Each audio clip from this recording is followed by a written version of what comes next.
섹스와 사랑.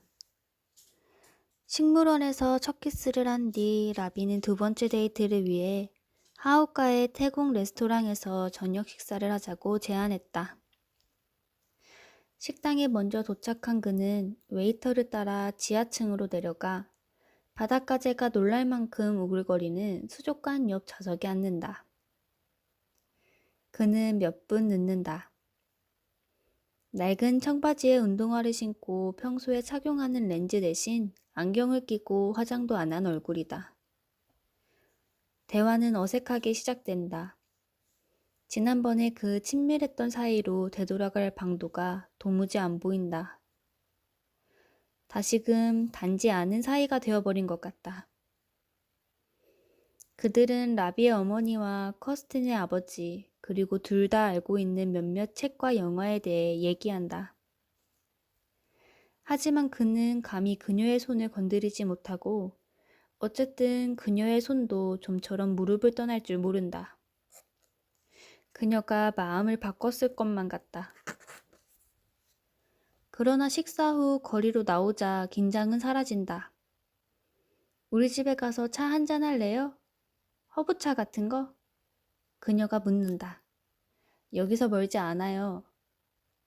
그들은 몇 개의 거리를 지나 공동주택 단지까지 걸어가면서 맨 위층으로 향한다. 침실이 하나 달린 그녀의 집은 작지만 아름답다.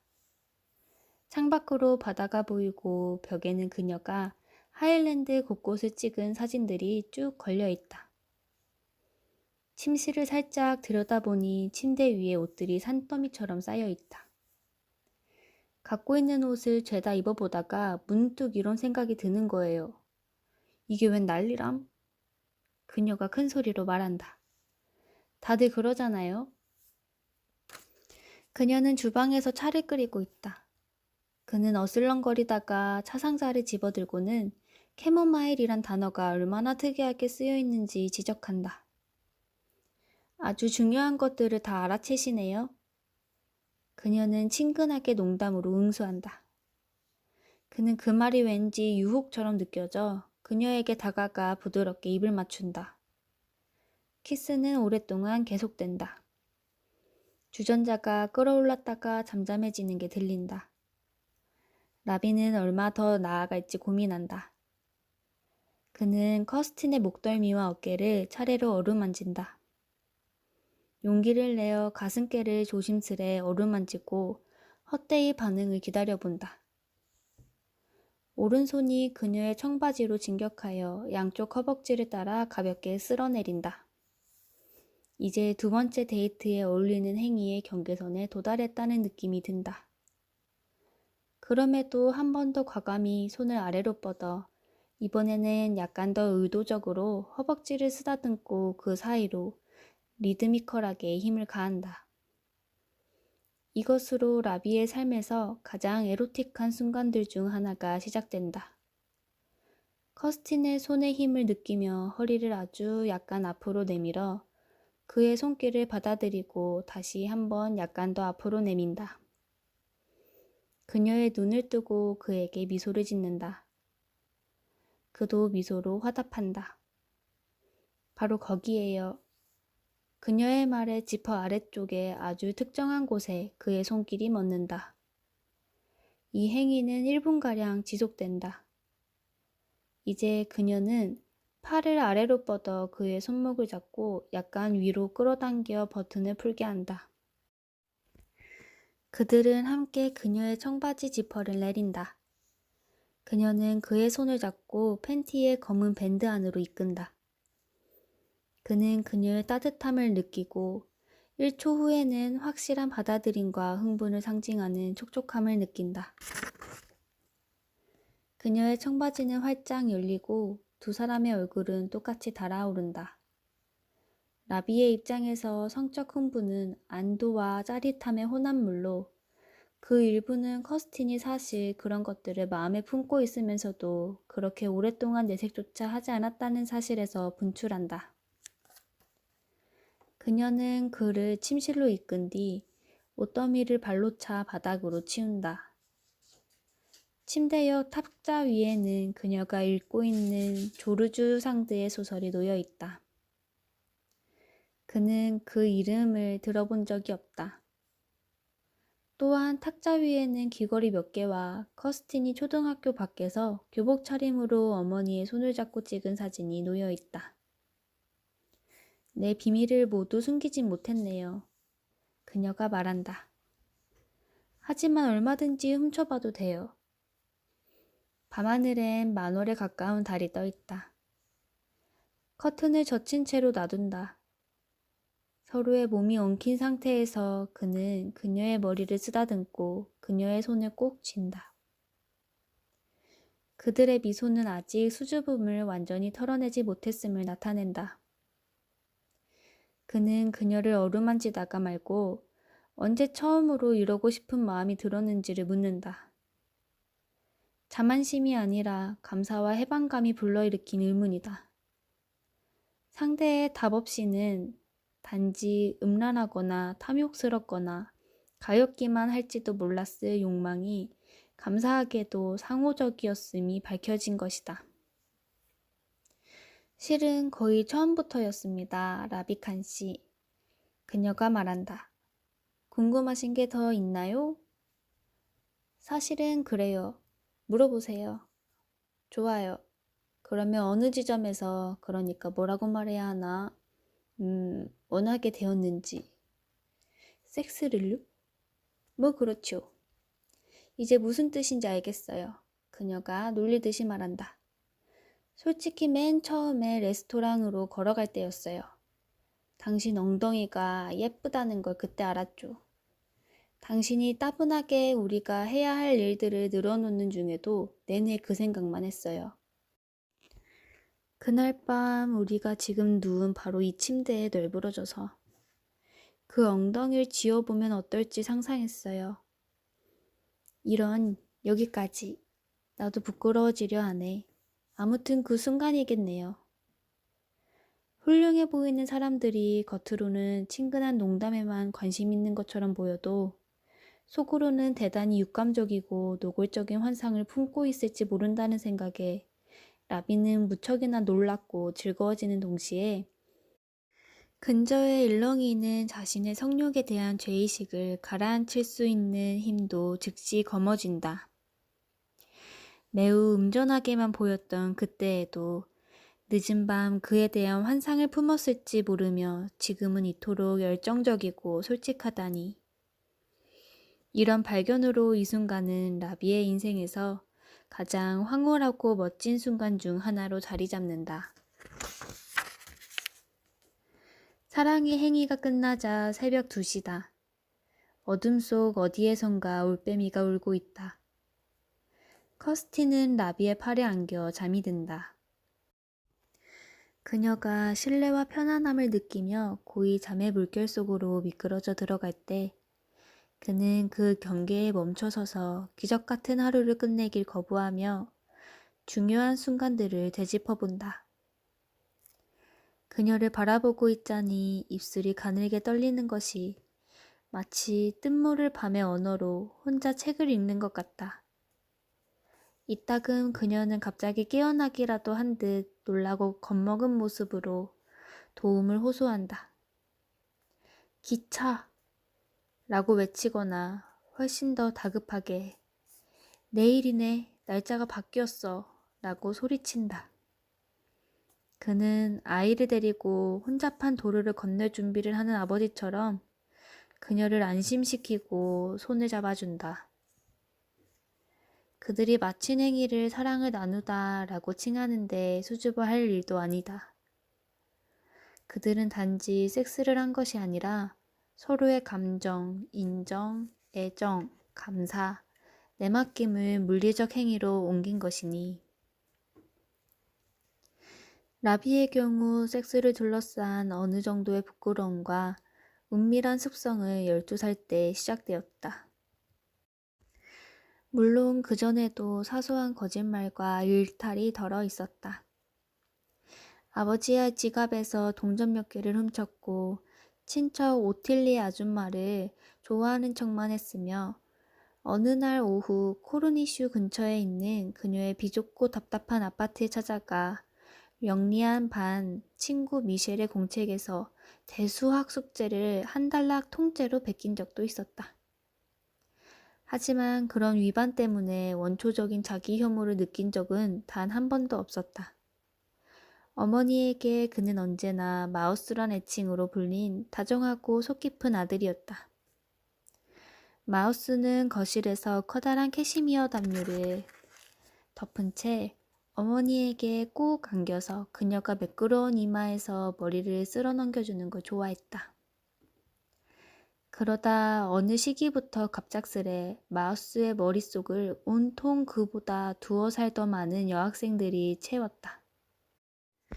쉬는 시간에 잔인하고 자신감 있고 매혹적인 분위기를 풍기며 작당하여 킥킥거리고 돌아다니는 5, 6피트 키의 말 잘하는 스페인 소녀들이었다. 그는 주말이며 좁은 푸른색 욕실에 몇 시간마다 틀어박혀 다 끝나고 나면 다시 잊고 싶어 할 장면들을 상상하곤 했다. 가족이 바람직하게 생각하는 그와 그만하는 내면의 그 사이에 틈이 벌어졌다. 그는 결렬은 어머니와의 관계에서 극심했다. 어머니가 암 진단을 받았음에도 거의 동시에 사춘기도 시작되었다. 무의식의 깊은 곳, 논리의 면역성이 있는 어두운 한 구석에는 성의 발견이 어머니를 죽음으로 모는데 일조했을지 모른다는 느낌이 자리를 잡았다. 그 나이 때 커스틴도 완전히 순조롭지는 않았다. 그녀에게도 착한 사람이 어떤 의미인지에 대한 엄한 관념들이 작용하고 있었다. 14살의 그녀는 개를 산책시키고 양로원에서 자원봉사를 하고 강을 찾아다니며 지리학 예습을 하길 좋아했다. 그러나 한편으로는 자기 방에서 혼자 치마를 걷어올린 채 바닥에 누워있거나 거울을 보면서 그녀보다 나이 많은 남학생들 앞에서 공연하는 상상을 하는 것도 좋아했다. 라비와 거의 마찬가지로 그녀도 지배적이고 사회적으로 규정된 정상의 개념에 맞지 않는 듯한 어떤 것들을 원했다. 이 자기 분열의 과거사는 이들 관계의 시작점을 아주 만족스럽게 만드는 한 요인이다. 그들 사이에 속임수나 은밀함 따위는 이제 필요 없다. 두 사람 다 과거에 몇 명의 애인이 있었지만 서로를 특별히 너그럽고 믿을 만한 존재로 느낀다. 이제 커스틴의 침실은 매일 밤에 탐험이 이루어지는 본부.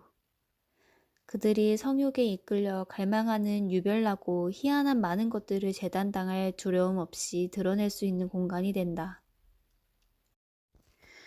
첫 순간을 맞이한 뒤로 3주가 흘렀다.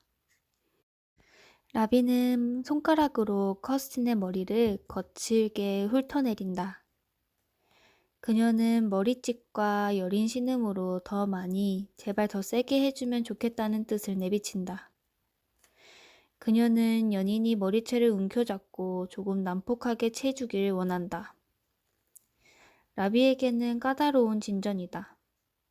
그는 여자를 대할 때 진심으로 존중하라고 양성을 평등하게 보고 사람을 사귈 때 어느 쪽도 상대방에게 권력을 휘둘러서는 안 된다고 배웠다. 그러나 지금 이 순간 그의 애인은 평등에 별 관심이 없어 보이고 성균형의 일반 원칙들에도 크게 신경 쓰지 않는 듯하다. 그녀는 일련의 문제적 단어들도 적잖이 좋아한다. 그녀는 마치 그가 그녀를 전혀 배려하지 않는 것처럼 대응하게끔 한다. 두 사람 모두 여기에 흥분하는 까닭은 실제로는 정반대이기 때문이다. 그들은 욕설을 상호 신뢰와 충성의 징표로서 공유한다. 침대에서는 평소에는 그토록 위험한 폭력이 더 이상 위험 요소일 필요가 없다. 그들은 약간의 폭력을 안전하게 쓸 수 있고 그로 인해 어느 쪽도 불행해지지 않는다. 라비의 일시적인 격분은 커스틴이 자아감을 복원하는 순간까지 전적으로 그의 통제를 따른다. 어렸을 때 그들은 둘 다 친구들과 종종 몸을 부딪혔다. 그럴 땐 때리는 것도 재미있었다. 커스티는 소파 쿠션으로 사촌들을 세게 치면서 놀았고 라비는 수영클럽의 잔디밭에서 친구들과 레슬링을 하곤 했다. 하지만 어른이 되자 어떤 종류의 폭력도 쓸 수 없게 되었다. 어떤 성인도 남에게 완력을 쓰지 말아야 한다는 게 철칙이다.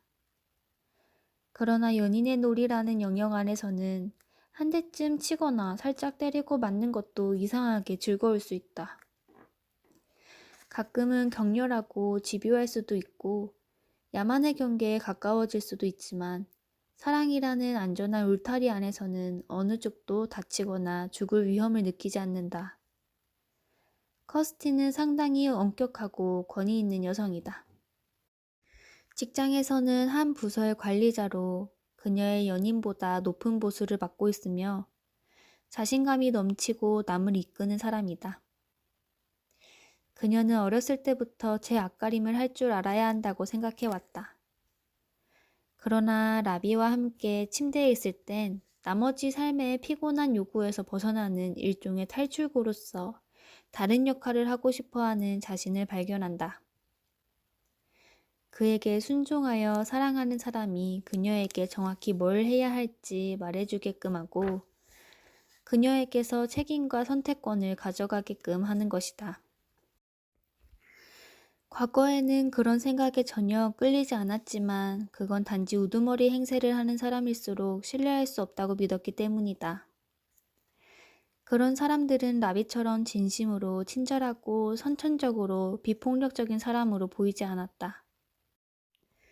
기본적으로 어느 정도 독립성을 갈망해왔던 건 주위의 자아보다 약한 부분을 내보일 만큼 괜찮은 오스만 권력자가 없었기 때문이었다.